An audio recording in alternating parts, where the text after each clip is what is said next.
The wind came down from the mountains like a ghost, whispering through the mesquite and stirring the ashes of a dying fire. The sun had gone down hours ago, but the desert still held its heat like a secret, trapped between the stones and sand. Somewhere out there, a coyote cried, thin and lonely, its voice stretching across the wide valley. She pulled her blanket tighter around her shoulders, though it did little to fight the chill that came after midnight. Her horse had fallen 2 days before, its leg shattered in a hidden gopher hole, and the buzzards had found it before she had the strength to bury it. Now she walked, barefoot for most of it, her moccasins worn through, her feet raw and bleeding. Each step left a small trace of her blood on the dust, a trail she no longer had the strength to hide. She was young, though her face had already learned too much about sorrow. The Apache called her Nige, meaning mischievous in her mother's tongue, but there was no mischief left in her eyes. They were dark and deep, the kind of eyes that remembered too much. Behind her, somewhere beyond the ridge, the smoke of her old village had long since faded into memory. Soldiers had come in the night, their torches bright as falling stars, and everything that had been hers, her people, her mother's voice, the laughter of her brothers, had been swallowed by flame and gunfire. She did not know why she had survived, only that the world had become smaller since that night. Now it was just her, the desert, and the hunger that gnawed at her bones. She moved slowly now, like a shadow afraid of being seen. The moon hung low and red, watching her cross the barren flats. She had followed the faint trail of wagon ruts, thinking maybe they would lead to water, maybe even people who would not shoot her on sight. Her throat burned from thirst, and her tongue felt thick, like it no longer belonged to her. When she stumbled on a patch of sagebrush, she sank to her knees and stayed there, too tired to rise. Somewhere in the distance, a dog barked, sharp and sudden. She froze, head turning. A dog meant a camp.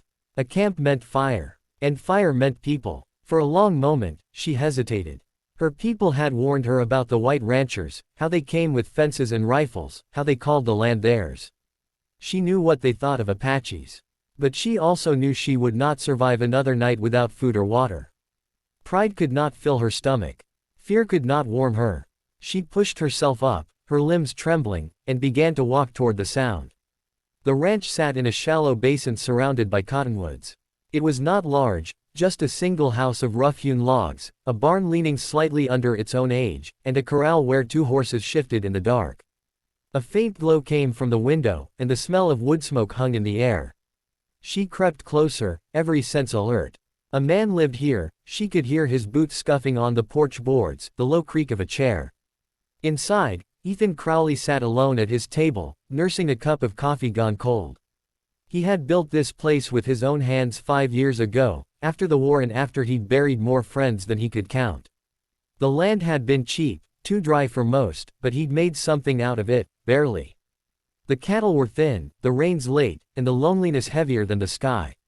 He was a tall man, shoulders broad from work, hair already turning silver though he wasn't yet 40. His dog, a mutt named Jasper, lifted its head suddenly and growled low. "What is it, boy?" Ethan murmured, setting the cup down. The growl deepened. Jasper's hackles rose as he padded to the door, sniffing. Ethan stood, reached for his rifle out of habit more than fear, and opened the door quietly.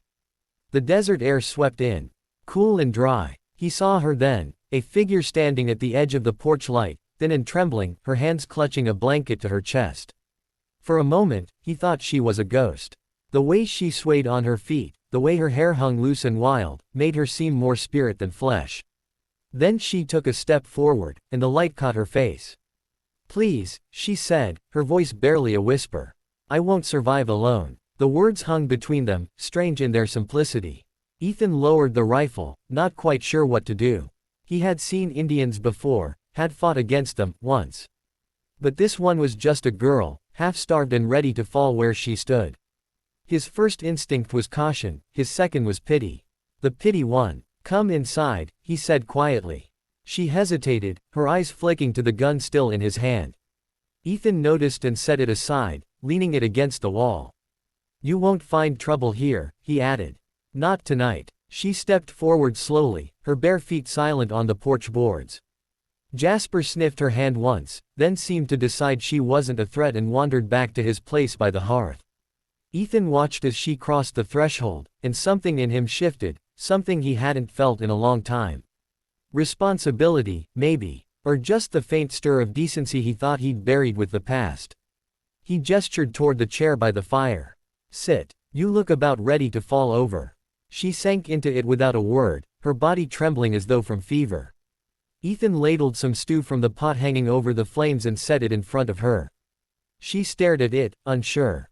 He handed her a spoon, but she ignored it and lifted the bowl to her lips instead, drinking like someone afraid it might vanish. When it was gone, she looked up at him with eyes too old for her years. You got a name? He asked gently. She hesitated, then said, Nige. He nodded. Ethan Crowley. He poured her a tin cup of water and passed it over. She drank slower this time, more careful. You from the Chiricahua? He asked after a while. Her expression tightened. She said. Ethan nodded again, saying nothing more. He didn't need to ask what had happened. The territory had been burning with raids and reprisals for months. He'd heard stories, villages wiped out, soldiers ambushed, families on both sides lost. The land had turned everyone into survivors or ghosts. You can rest here tonight, he said finally.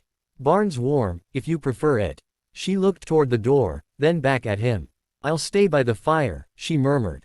Just until morning. Suit yourself. He gave her a blanket and went about banking the fire. For a while, the only sound was the crackle of wood and the sigh of the wind outside. Ethan sat across from her, watching the shadows play across her face. She had cuts on her arms, bruises along her jaw, the kind that spoke of running through thorns and falling on rocks. She had fought to stay alive, that much was clear. You came a long way? He asked. She nodded. Many days. Anyone else with you? Her gaze dropped. No one left. Ethan rubbed his jaw, feeling the rough scrape of stubble. He wanted to say something that might matter, but words felt useless. So he just nodded again and stood. Get some sleep. You're safe here. When he turned away, she watched him, studying the way he moved, the way he spoke. She could see the lines of tiredness around his eyes, the kind that came from more than work. He carried his own ghosts, she thought. Maybe that was why he hadn't turned her away. She stayed awake long after he went to bed, staring into the fire. Her mind drifted back to her mother's voice singing soft lullabies under the desert stars, to the rhythm of drums, to laughter carried on the wind. All of it gone. The ache in her chest was deeper than hunger. She pulled the blanket tighter and closed her eyes, whispering a prayer to the spirits of the hills. When dawn came, the light spilled through the cracks in the shutters, painting the room in gold. Ethan was already outside, splitting wood, his movements steady and practiced. She woke to the sound of the axe and the smell of coffee. For a moment, she didn't know where she was, then the memory returned. He glanced up when she stepped outside, blinking against the sun. Morning, he said. There's water in the trough if you want to wash up. She nodded, went to the trough, and cupped the cold water in her hands. It felt like life itself, sharp and clean. When she looked back, Ethan was watching her, not with suspicion, but with quiet curiosity. You can stay till you're strong enough to travel, he said. No one'll bother you here. She didn't answer right away. The idea of staying anywhere felt foreign now. But the way he said it, without pity, without ownership, made something inside her ease. She looked toward the horizon where the mountains rose, blue and distant. The world beyond them was uncertain, but for the first time since the fire, she felt the faintest glimmer of safety. Ethan turned back to his work, pretending not to notice her eyes on him. He told himself it was just for a day, maybe two. But deep down, he knew better. The desert had brought her to his door for a reason. And though he didn't yet know it, her presence would change the quiet rhythm of his life forever. As the morning wore on, Nige helped where she could, fetching water, feeding the horses, moving slowly but with purpose. Ethan watched her from the corner of his eye. She was small but strong, her movements careful, deliberate. There was pride in the way she carried herself, even in her weariness. When she smiled briefly at the horse nuzzling her hand, it startled him. He realized it was the first time he'd seen her face soften. You handle horses well, he said.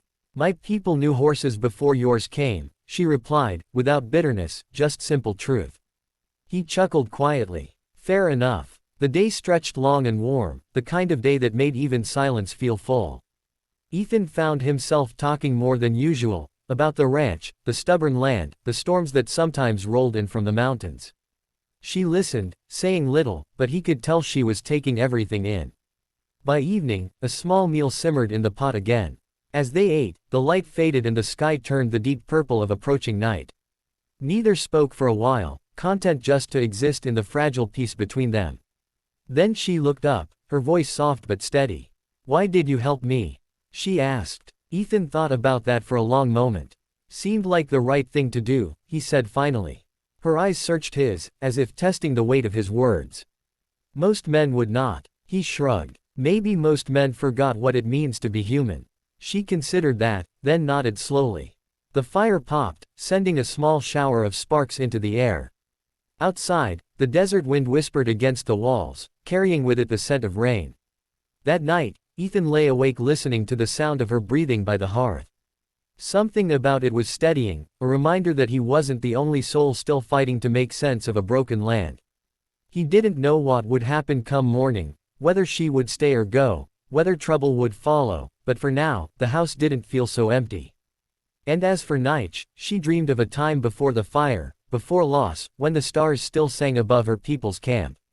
In her dream, a door opened, not to a house, but to a chance she hadn't known she still had. When she woke, the embers glowed faintly in the dark, and for the first time in many nights, she felt something close to hope.